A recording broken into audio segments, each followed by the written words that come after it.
한편 이재명 후보의 시흥 거북섬에 대한 발언이 논란이 되고 있습니다.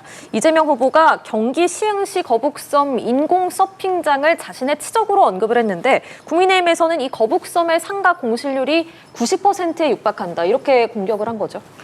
저는 이재명 후보의 참모진들이 과연 제대로 된 정보를 보고하고 있는 게 맞는가 의심이 들어요.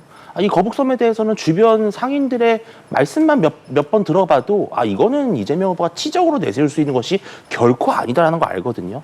그런데 본인이 어떻게 보면 같은 경기지사로서 지금 김문수 후보 같은 경우는 과거에 GTX 유치부터 시작해서 수많은 치적들이 나오니까 여기에 질세라 이제 꺼내든 게 거북섬이에요. 그런데 이 거북섬이 그야말로 한마디로 공공에서 진행된 일종의 분양 사기 같은 거예요. 그러니까 여기가 어마어마하게 상권이 조성돼서 연중 무휴로 정말 관광객들이 물밀듯이 들어올 것처럼 해서 분양을 했는데 알고 보니까 텅텅 벼가지고 장사가 안 돼가지고 어떤 사람은 16억이나 연끌을 해서 했는데 결국 3억밖에 못 건지고 나갔다 이런 얘기도 있어요.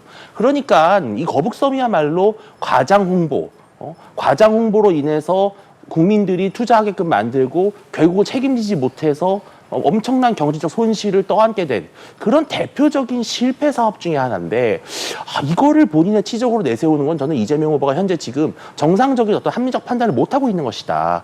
그렇기 때문에 더더욱 위험한 것이고 지금 민주당이 상당히 좀 조급해하고 있다는 게 좀 보입니다.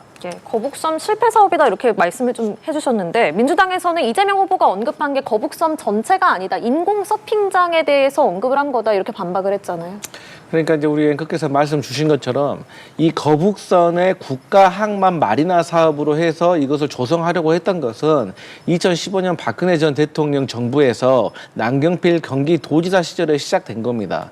그런데 이제 이후에 이재명 후보가 경기도지사가 돼서 취임을 했는데 이게 우리 윤주진 대표께서 말씀하셨던 것처럼 제대로 되지가 않고 있어요. 그렇기 때문에 이재명 후보 당시 경기지사로서는 이것을 좀 활성화시키고 뭔가 살려보기 위해서 웨이브파크라고 세계 최대의 실내 서핑 파크를 이제 유치해서 만들려고 했던 거예요. 그렇게 되면 여러 사람들이 오게 되면 아무래도 거북선 국가 항만 사업이 좀 더 활성화가 되고 거기에서 공실률도 더 채워지고 이런 좋은 효과가 나타나지 않겠냐 하는 마음으로 민간과 협의해가지고 한 5천억 정도 유치를 해서 잘해보려고 했죠.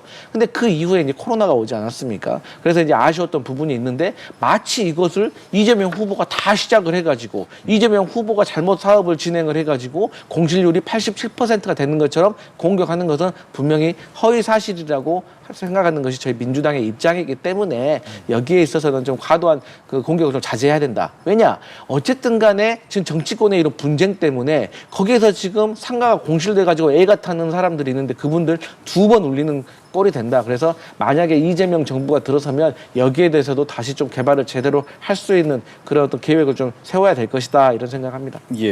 정치는 정치에서